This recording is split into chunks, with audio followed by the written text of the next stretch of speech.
Friends, good evening. कैसे हैं आप सब लोग? मैं उम्मीद करती हूँ आप लोग अच्छे से होंगे। तो देखिए, यहाँ पर हम लोग शोध के प्रकार पढ़ रहे थे। शोध का अर्थ हम लोग ने जान लिया था कि शोध क्या होता है। तो शोध वही होता है कि जिसमें हम रिसर्च मतलब फिर से सर्च करते हैं। ठीक है, मतलब कोई ऐसा चीज़ होता है जो हम शोध करना चाहते हैं तो फिर से हम उस पर शोध करते हैं, मतलब जानकारी के लिए। ठीक है, तो आपने ये भी देखा था कि मुनरो ने बोला था कि शैक्षिक अनुसंधान का अंतिम लक्ष्य सिद्धांतों का प्रतिपादन करना एवं शिक्षा के क्षेत्र में नवीन प्रक्रियाओं का विकास करना है। ठीक है, उन्होंने ऐसा बोला था कि नवीन प्रक्रियाओं के विकास के लिए हम शोध करते रहते हैं। ठीक है, हमेशा तो रिसर्च होते रहते हैं ना, तो वही है। तो यहाँ पर देखिए, साइंटिफिक जो मेथड होता है वो क्या होता है। साइंटिफिक मेथड का तात्पर्य वो होता है, उस विधि से होता है जो वैज्ञानिक अपनी विषय वस्तु का अध्ययन एक नियंत्रित परिस्थिति में करके वैध मतलब सामान्यीकरण कर देते हैं। तो उसका क्या कहते हैं? सामान्यीकरण करते हैं। ठीक है, तो दूसरे शब्दों में कहा जा सकता है जिस व्यवस्थित विधि में निरीक्षण, सत्यापन, वर्गीकरण, विश्लेषण तथा सामान्यीकरण जैसे प्रमुख सोपान होते हैं, वही वैज्ञानिक पद्धति कहलाता है, जिसको हम जनरलाइज भी कर लेते हैं। ठीक है, तो देखिए ये हो गया। और ये देखिए, ये दो चैपलिन के अनुसार और एनसाइक्लोपीडिया के ब्रिटेनिका के अनुसार एक दो डिफिनेशन दिया हुआ है, इसको भी देख लीजिए।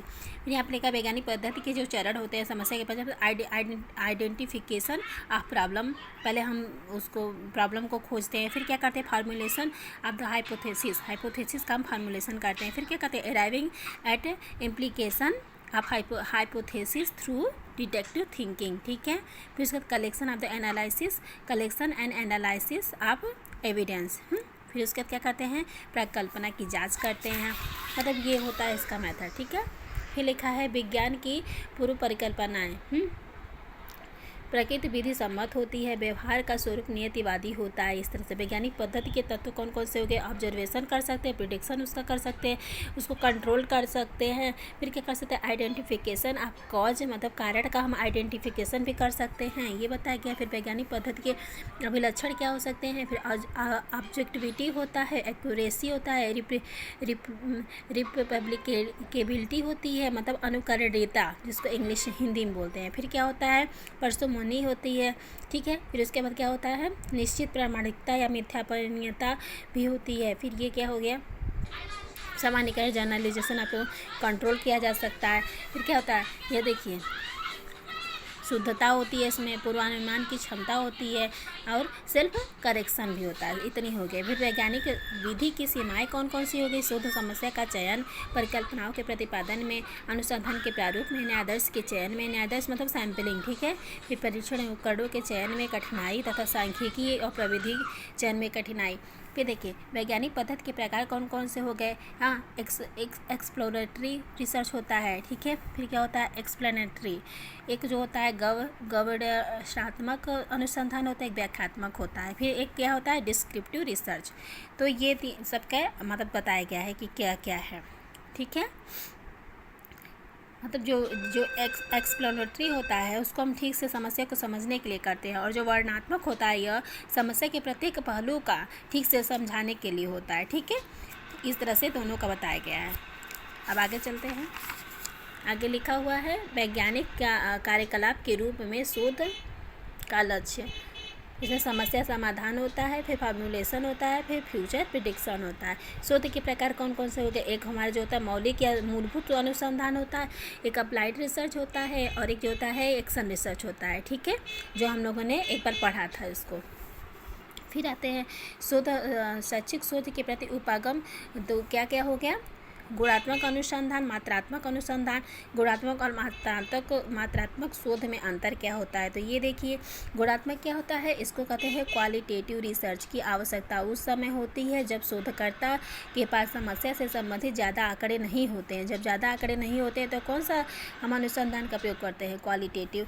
और क्वान्टिटेटिव क्या होता है? जब आंकड़े उनके पास होते हैं। लिखा है यह इस प्रकार का अनुसंधान जहाँ शोधकर्ता के पास पर्याप्त डाटा होता है जिसको वह सांख्यिकी तकनीकों द्वारा परिणाम में परिवर्तित कर सकता है। मात्रात्मक गुणात्मक अनुसंधान करते समय शोधकर्ता घटना के संबंध में आंकड़ों को एकत्रित करता है जिसके लिए वह साक्षात्कार करता है। ठीक है, गुणात्मक तथा मात्रात्मक शोध में क्या अंतर हो गया? तो इस तरह से दोनों को हम समझ ही गए। इसके पास पर्याप्त आंकड़ा नहीं होता है, इसके पास पर्याप्त आंकड़ा होता है। अब आ गए हम शोध में अविकल्प, अविकल्प में क्या, डिजाइन इन एजुकेशन रिसर्च, इसमें क्या होता है, कौन कौन से होते हैं, ऐतिहासिक अनुसंधान, वर्णनात्मक अनुसंधान, प्रयोगात्मक अनुसंधान। और ऐतिहासिक में क्या होता है, ऐतिहासिक अनुसंधान वो अनुसंधान होता है जहाँ पर हम भूतकाल के में कोई नई सूझ पैदा करते हैं जिसका संबंध वर्तमान तथा भविष्य से होता है। ठीक है, ये हम समझ लिया। अब इसमें क्या होता है कि इसमें बताएगा कि डाटा किस तरह से हम एकत्रित करते हैं। ठीक है, इसमें अनुसंधान के क्षेत्र क्या हो जाएंगे, बड़े शिक्षा शास्त्रियों मनोवैज्ञानिकों के विचार हो गए। ऐतिहासिक अनुसंधान के उद्देश्य क्या हो सकते हैं, ये हो गया। ऐतिहासिक अनुसंधान के पद क्या होंगे, ये देखिए, आंकड़ों का संग्रह करेंगे, आंकड़ों का विश्लेषण करेंगे, तथ्यों विश्लेषण एवं रिपोर्ट करेंगे। ऐतिहासिक अनुसंधान में आंकड़ों की प्राप्ति के साधन क्या होंगे, तो यहाँ पे देखिए एक प्राथमिक साधन होगा। प्राथमिक साधन में क्या होगा, देखिए प्राथमिक साधन में लिखा हुआ है कि जैसे कि लिखित वृत्तांत हो गया, जीवन वृत्तांत हो गया, हाँ, मौखिक साधन, गाथाएँ, कहानियाँ, ये सब क्या हो जाएंगे, सब हमारे प्राथमिक एविडेंस में आ जाएंगे। और जो द्वितीयक हो जाएंगे वो कौन कौन से आ जाएंगे, ये वो हो जाएंगे जिसमें हमें मदद करेगा उस तक पहुँचने के लिए। ठीक है, अब देखिए इसमें समालोचना क्या है, बाह्य आलोचना, इसमें क्या, लेखक का विशेष उद्देश्य क्या था, किसी दाव या भय में तो नहीं था, मतलब ये उसका क्या हो गया, उसका मतलब वो हो गया, आलोचना हो गया। फिर इसकी समस्याएं क्या क्या हो सकती है, समस्या ये हो सकती है, इस समस्या का चयन एक कठिन समस्या है या समस्या ऐसी जिसका सीमांकन किया जा सके, तो इस तरह से। फिर अब दूसरा देखें, वर्णनात्मक शोध। वर्णनात्मक शोध क्या होता है, डिस्क्रिप्टिव रिसर्च, हाँ, जिसका विश्लेषण करता है परिस्थितियों के आधार, विचारधारा, अभिवृत्तियों, अनुभव, अन्य दिशाएं जो दिखाई देती हैं। ठीक है, तो इसको पूरा हम लोग कभी फिर देखिए इसमें क्या लिखा है कि इसकी प्रकृति पर मतलब क्रॉस सेक्शनल होता है, हम क्या है इसका स्पष्ट करता है, मतलब जहाँ पे वर्णनात्मक रिसर्च होता है वहाँ पे क्या मतलब व्हाट जुड़ जाता है। ठीक है, इसका संबंध किसी व्यक्ति विशेष से न होकर के संपूर्ण जनसंख्या से होता है। इसमें एक ही समय में अधिकांश मनुष्यों के विषय में आंकड़े प्राप्त किए जाते हैं। हाँ, इसके अंतर्गत अस्पष्ट परिभाषित समस्या पर कार्य होता है। ठीक है, ये वर्णनात्मक हो गया। वर्णनात्मक अनुसंधान के उद्देश्य क्या हो सकते हैं, वर्तमान स्थिति का स्पष्टीकरण या भावी नियोजन अथवा परिवर्तन में सहायता करना। फिर क्या, भावी अनुसंधान के प्राथमिक अध्ययन में सहायता करना जिससे उसे अधिक नियंत्रित एवं वस्तुनिष्ठ बनाया जा सकता है, ये होता है। वर्णनात्मक अनुसंधान के प्रकार देखिए, ये बहुत ज़्यादा पूछा जाता है। वर्णनात्मक अनुसंधान के क्या हो गया, सर्वे स्टडीज होता है, इंटर रिलेशनशिप स्टडीज होता है, और क्या होता है, हाँ, डेवलपमेंटल स्टडीज होता है। ठीक है, अब इसको बताया गया है। इसमें सर्वे में क्या हो गया, स्कूल सर्वे हो जाएगा, वर्क एनालिसिस हो गया, डॉक्यूमेंट्री हो जाएगा, पब्लिक ओपिनियन सर्वे हो जाता है, कम्युनिटी सर्वे हो जाता है। और इसमें कौन सा, इंटर रिलेशनशिप स्टडीज़ में क्या होता है, केस स्टडी हो जाता है, कैजुअल कंपैरेटिव स्टडी हो जाता है, कोरिलेशन स्टडी हो जाता है। ठीक है, हाँ, ये हो गया। और फिर इसमें देखिए डेवलपमेंट स्टडीज में क्या होता है, ग्रोथ स्टडीज हो जाता है, इसमें दो होते हैं, क्रॉस सेक्शनल और लॉन्गिट्यूडिनल स्टडीज हो जाता है, फिर उसका ट्रेंड स्टडीज हो जाता है। अब हम अगला पढ़ेंगे प्रयोगात्मक अनुसंधान, तो इसको हम अगले टॉपिक में इसको कवर करेंगे।